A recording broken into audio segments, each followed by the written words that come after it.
Muito bem, muito obrigado, doutor André Tsai, doutora Satiko, todas as pessoas que são interessadas aí em lombalgia. É um trabalho de alguns anos que a gente desenvolve na área de dor crônica e com um carinho grande aí por lombalgia.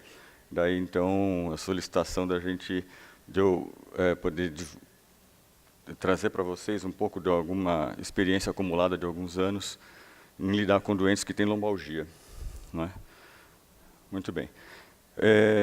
O meu trabalho de neurocirurgia funcional, só para dar um briefing do que exatamente a gente faz, a neurocirurgia funcional é uma área cirúrgica que restabelece função do sistema nervoso. Tratamos movimentos anormais, espasticidade, distonias, Parkinson e dor. Na verdade, a dor, no meu entendimento, é um transtorno do movimento, porque a dor paralisa os indivíduos. Então, é um tipo de paralisia. Daí, então, como não há uma lesão neurológica objetiva, pode ser assunto da neurocirurgia funcional. Então, lombalgia. Esse slide não apareceu bem. Muito bem, então, elementos iniciais. A ideia original era tratar dor lombar, mas dar um enfoque de dor. A diferença entre dor lombar e cefaleia, dor lombar e uma joanete, dor lombar e um fascite plantar, é que é só o local. Depois que o sistema foi ativado, depois que o sistema de dor dentro do sistema nervoso central for ativado, a sequência de fatos neurofisiológicos é praticamente a mesma, modificando só a origem. Okay? Então, a partir disso, eu vou falar algumas coisinhas sobre tratar a dor. Existe no médico comum, não é o nosso caso, que somos dedicados a doentes com dor crônica, o médico comum e a sociedade em geral tentam entender que sintomas, ou um preconceito para tratar sintoma, nós temos que tratar a causa. Só que, se uma causa ou uma dor dura mais do que 3 meses, se a causa da dor não é tratável, no caso do câncer, ou se a causa você não sabe qual é, não sei a causa da dor, vai ficar com dor. Ou se não existe mais a causa, eu tinha uma hérnia de disco, removi o disco, tirei a causa, persistiu a dor. Gente, então, existe na sociedade em geral, nas pessoas, e nos médicos, graças a Deus, uma mudança positiva de atitude, devido que as pessoas duram mais. As doenças são curáveis. 60% da doença oncológica é curável, são curáveis. A qualidade de vida acaba sendo uma prerrogativa, uma necessidade atual. E aí a dor passa a ser vista como doença. Na hora que a dor é doença, então admite-se o tratamento da doença dor.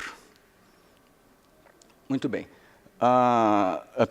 Considerando justamente essa ideia de preconceito com relação à dor-sintoma, a IASP, ou os médicos, só no final dos anos 70 é que conseguiram criar uma definição do que fosse dor. Por incrível que pareça, o principal sintoma, a principal causa de procurar médicos na vida inteira, desde Hipócrates, e só nos anos 80, praticamente, é que a gente começou a ter um olhar e chegar a uma conclusão sobre o que é dor, que todos conhecemos na literatura.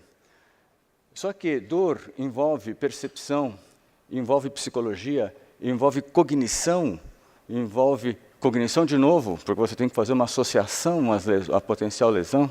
Isso é cognição, isso é cérebro. Envolve memória, cérebro, lobo temporal, hipocampo.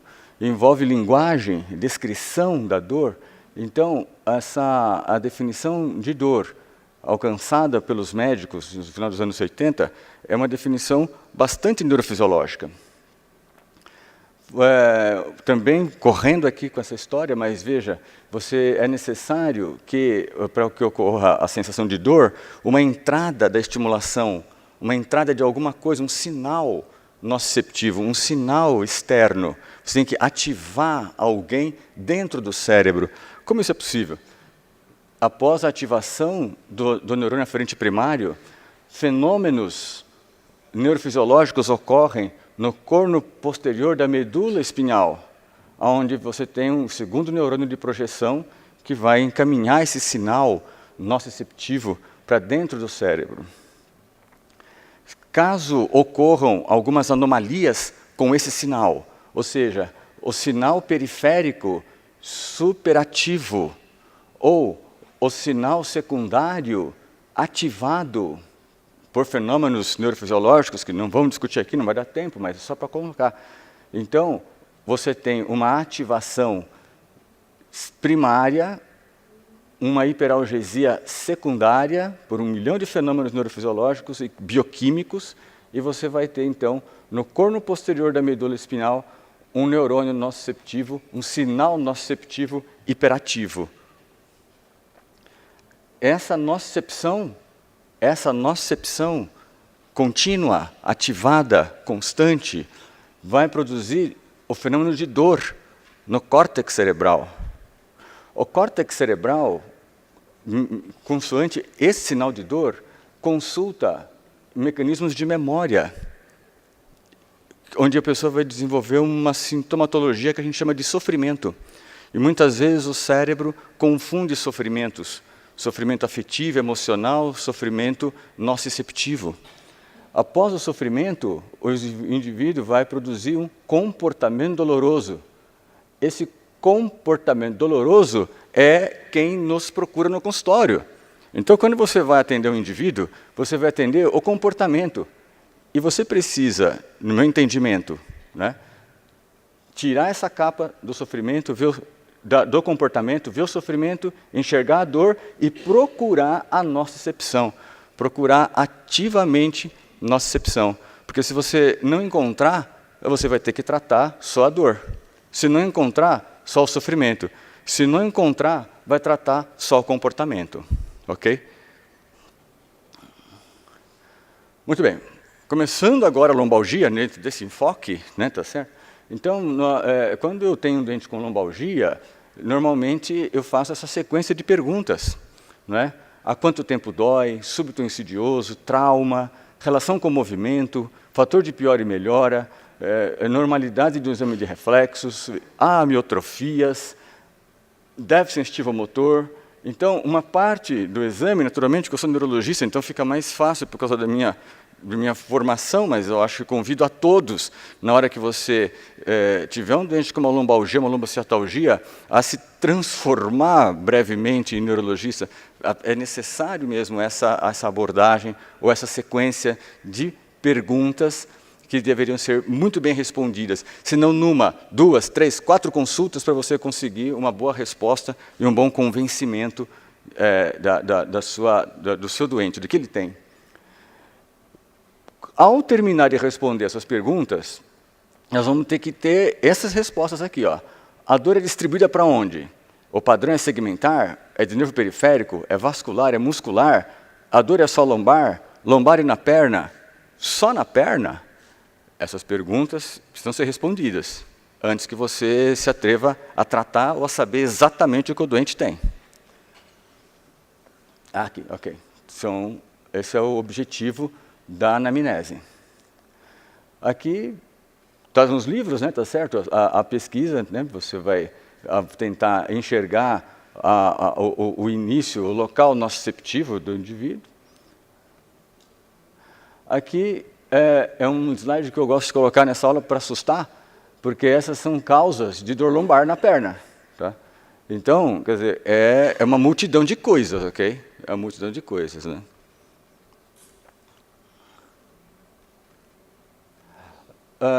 Os red flags são muito importantes também quando você tem um doente que tem dor lombar na perna, ou só dor lombar, porque tem doença grave também que pode estar subjacente a uma queixa aparentemente simples. Nesse caso, uma metapropedículo de um tumor de próstata. Os red flags, dor lombar abaixo de 20, acima de 55 anos, quando principalmente não havia dor antes. Então, nunca teve dor, começou a ter uma dor excruciante e intratável aos 55, 60 anos. Né? Dor constante e progressiva, trauma expressivo. Então, teve um capotamento de carro há um mês atrás e está com uma dor lombar intratável. Nós vamos mostrar um caso aqui interessante nesse sentido.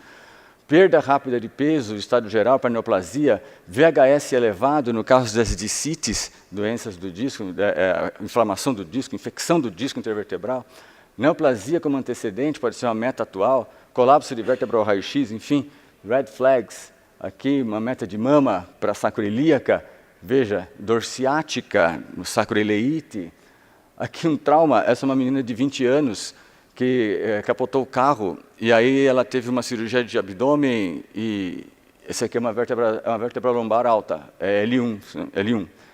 Não tinha nenhum déficit motor, não tinha queixa lombar, até que ela começou a se mexer, o cirurgião falou, olha, agora a senhora tem que se sentar, e tem que sair da cama, tem que se mexer e tal. Ela começou a mexer, eu não posso mexer. Tá? Ok, ela tinha uma fratura por compressão, né? Então, jovem, abaixo de 20 anos, dor lombar aguda, trauma expressivo, tá? Red flag. Naturalmente que o tratamento disso aqui não vai ser, por exemplo, bloqueios neuromusculares, né? Tá certo? A cirurgia.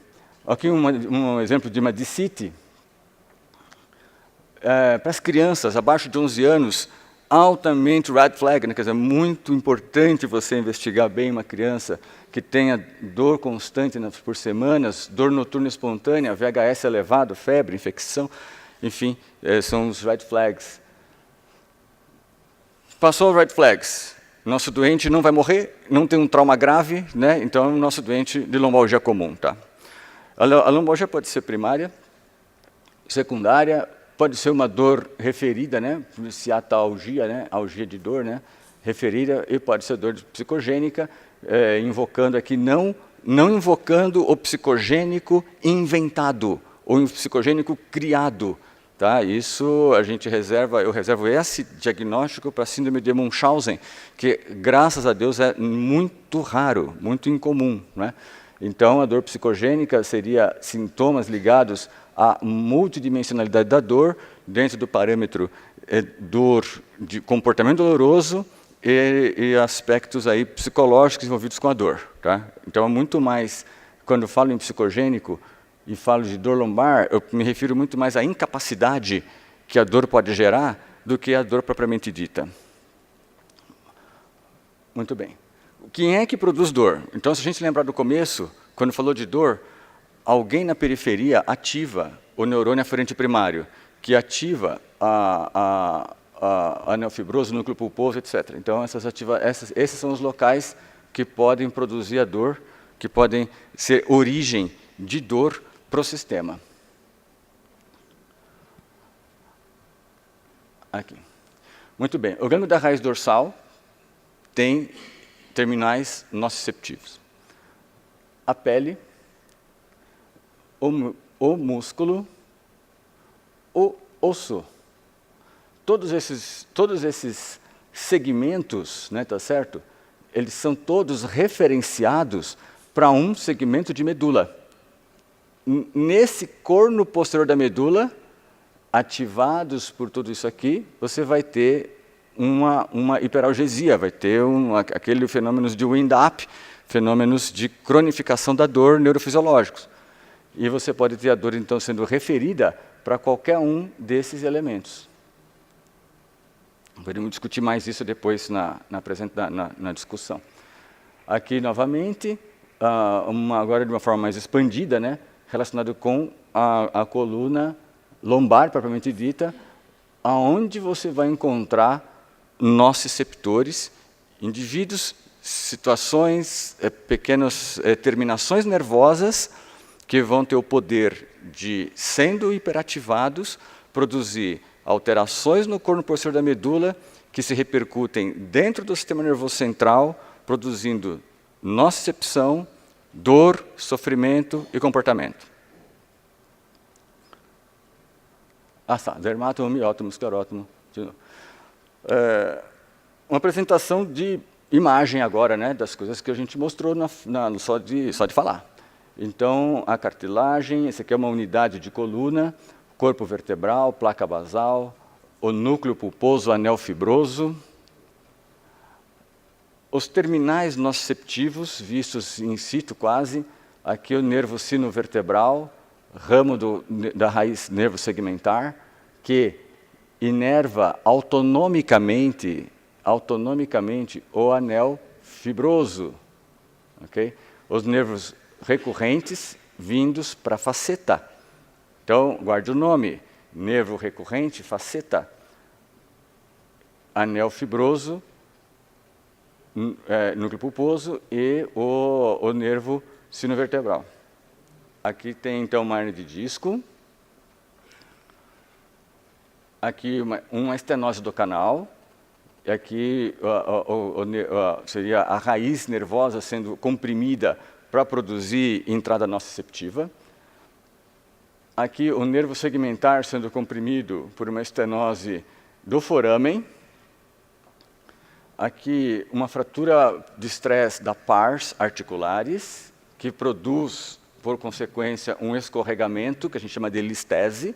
A listese comprime a inervação aqui na saída do foramen, entrada nociceptiva.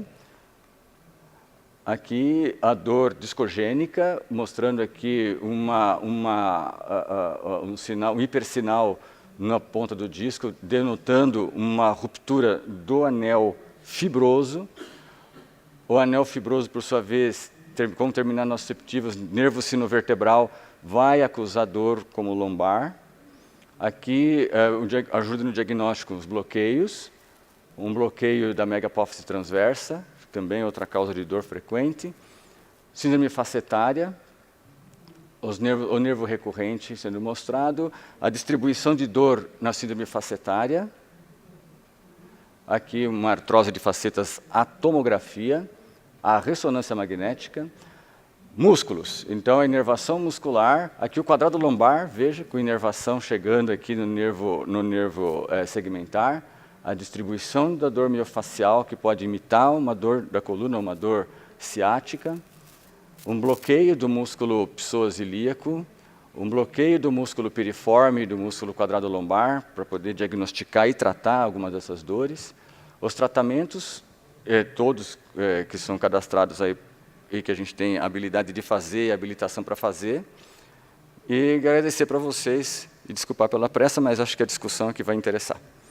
Obrigado. Obrigada, doutor Antônio.